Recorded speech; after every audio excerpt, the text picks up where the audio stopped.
Okay. Lad set up camp in Lauderdale, and later in the year, Crazy Tissy showed up. The pair latched on to Jolly Uncle Joe, school teacher, kiddie show host, who Jed had met 2 years before at the University of Colorado, and they headed a band of merry men that partied with the '62 Yankees in spring training. And everyone who went down to the spring break made it a point to find them. Mark Clark arrived later in the year, and the partying had not slowed down. Then, one evening in October, Bad and Tissy were out with Lovely Lloyd and Tina the model in Double L's car. Bad was out cold in the back seat, and Lad was in the same condition but driving the car. So Tissy convinced Tina to get out with her and walk. She tried to pull Lad out too, but he wouldn't be disturbed. Within 15 minutes, the car plunged over the rail on the Osceola Boulevard Bridge, and the next morning, Tiss and Linda had to ID the bodies. As Ladd would have said, end of story. Thank you. We may continue this later on with another story about Ladd, but that was the short story of his life. He endeared himself to us, and Captain Bill and I started Bad Ladd Day in '63. In '64, Olympia and I did it. '65 we went again, and then it stopped until '96. In '96 we had the party at Brennan's, and Mark Clarkin said, "Jed, we got the internet now. Why don't you reinitiate your Jedsey journals that you used to have in the old days?" And we played around with it, and within a couple of months, we had the Jedsey journal online for several years, up until we lost our computers and everything went down about 5 years ago. But right now, I'm working on a 60th anniversary edition, because the first edition was in 1956. So this will be a 60th anniversary edition. We'll take pictures from tonight and a lot of other stories that we have going, and that'll be in there. The first order of business tonight is to award our Man of the Year award, but I don't see him here.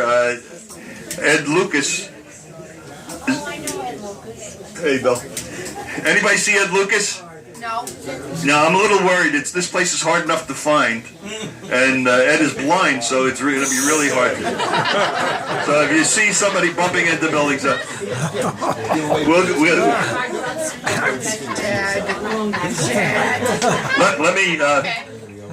me talk a little bit about Ed. And they were here last year. They wrote a book. Ed Lucas has been a great friend to the Jedsey Journal. Over the years, he's gotten me access to everything from the press box at Yankee Stadium. He introduced me to Yogi and Yogi's wife, and I met Phil's wife through him. And Ed had, as you know his story, he went blind on that day in 1951 when Bobby Thompson hit the home run, and Ed went out to play, and somebody whacked him in the whacked him between the eyes with a ball, and Ed was blind ever since then. He didn't give up. He went to college. He had to take a bus to New York to Port Authority, and then another bus from there to South Orange every day with his seeing eye dog to go to Seton Hall. When he graduated Seton Hall, Phil Rizzuto encouraged him to do what he wanted to do, which was be a sports writer, and Ed got access to all the major ball teams, and he became a successful sports writer. To this day, he still has a column in the Jersey Journal during baseball season. And last year, Ed got an award for, Ed actually wrote his book about the story of his life. He and his son co-authored the book about the story of his life. It's called Seeing Home. And if you haven't read it, it's a great book. I don't read books anymore. I get books on audiobooks. And his son, Chris, who's an actor, actually recorded this book, and it was one of the best reads I've ever heard. And it sounds like a completely new field for Chris.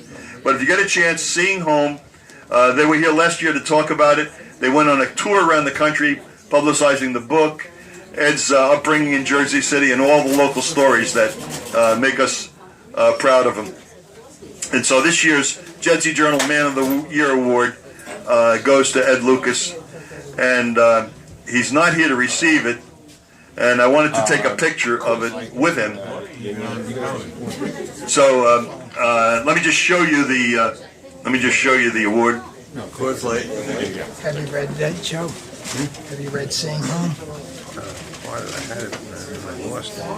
Every year we have a picture taken with me and the award, the one I present the award to, and so this is this year's award for Ed Lucas.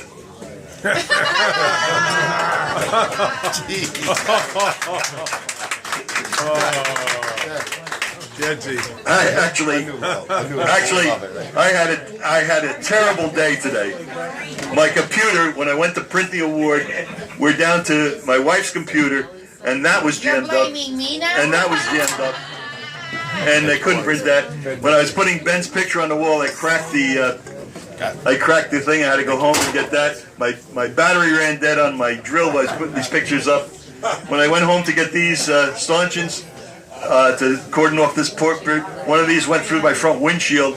So it's just all part of the day. Everything went wrong. Tell them it's in Braille. The what? It's in Braille. No, actually, what we're going to do, we're going to get it printed up in Braille and give it to him. I'm going to print up the original Jedsey Journal Man of the Year Award in Braille and have that delivered to Ed. Okay.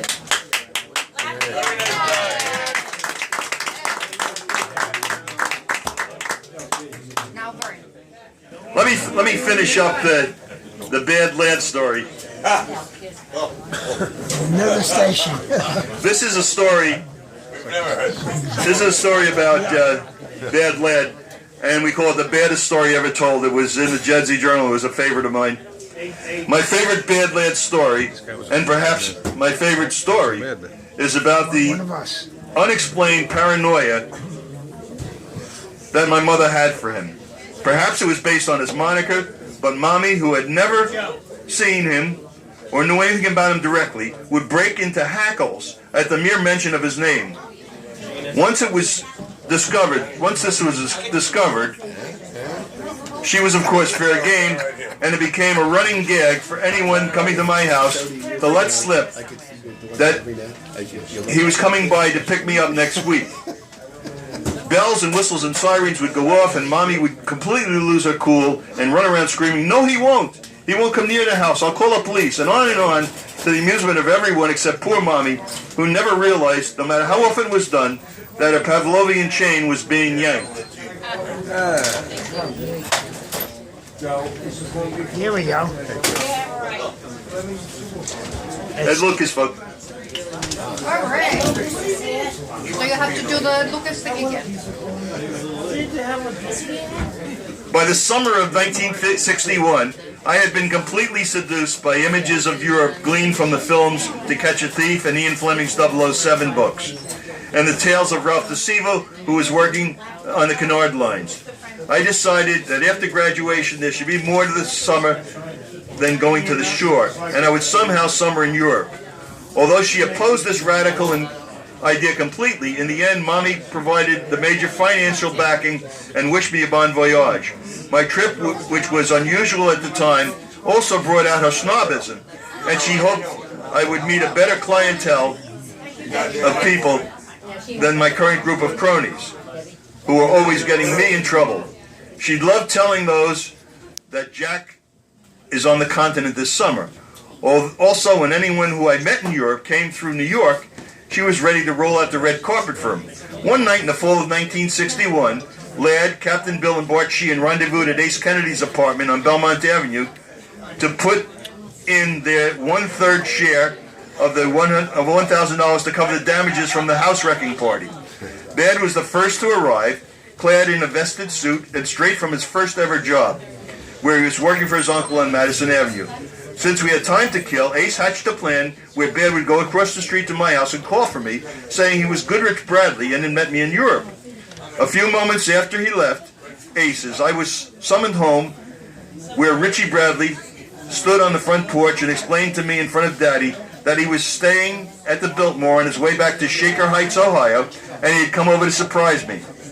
He was invited to come out with my friends, and so we left.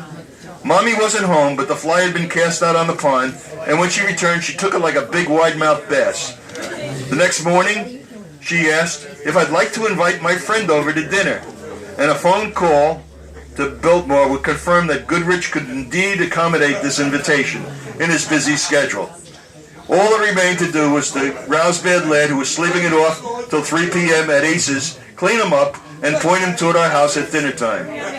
Mommy outdid herself with her best ever china and cutlery and a meal fit for a king, while Bad, as Goodrich Bradley, showed he was a young man of obvious breeding and deserved no less. He held the chair for Mommy, who sat next to him, and he whispered Beaumonts into her ear. Between the stories, he told my sister Faith about the difficulties with the native workers on his uncle's rubber plantation that he managed in Africa.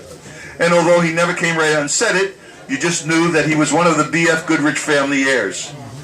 Bad couldn't have been more convincing as a suave, dynamic, rich young man of the exact type that Mommy would have preferred me to associate with. And we were just going to leave it at that after dessert and have a lifetime to gloat over our practical joke when Mommy's snobism did her in. Knowing that the worldly Goodrich had been exposed to my foul friends, she solicited his opinion of them in a manner that requested a negative response. Flawlessly, Goodrich turned a negative into a positive, and he assured her that while we go through a period of sowing our wild oats, all of us, he could tell in just one short evening that Jack and his friends were all fine young men who would someday end up the doctors, educators, captains of industry in our country. And with this pronouncement from such an esteemed person as Goodrich Bradley of Shaker Heights, Ohio, it allayed all of Mommy's fears, and she reversed her position and happily nodded in agreement. Now, such a lack of character on her part had to be dealt with, and so I decided Mommy should be knocked off her high horse, so I casually let it slip that if Goodrich could possibly make it back to dinner next week, he would meet another of my friends who had mentioned he was coming over. Bells, whistles, and sirens went off as Mommy, conditioned response, had her ranting. He won't come near the house.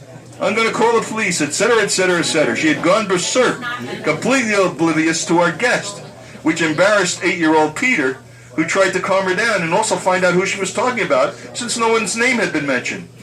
Mommy stammered a response to Peter. He's the one they called. And she looked over at me, laughing so hard that my face was covered with tears. The one they called! And she remembered and looked at our guest, who should have been very confused by her boorish behavior, but he was also doubled over and laughing hysterically. And when she looked back at me, she had a gestalt, and she turned and pointed her finger at Goodrich and gasped, "Oh no, Bad Lad!" And he threw his arms around her and cried, "Mommy!" And they hugged and they laughed hysterically for about 10 minutes. Mommy finally looked him up and down and said, "But you don't look so bad." And and Bad hugged her back and responded, "You don't look so bad either, Mommy." And Faith had her usual puzzled look on her face, and she offered, "You mean there are no rubber plantations?" And so, as Bad Lad would say, end of story.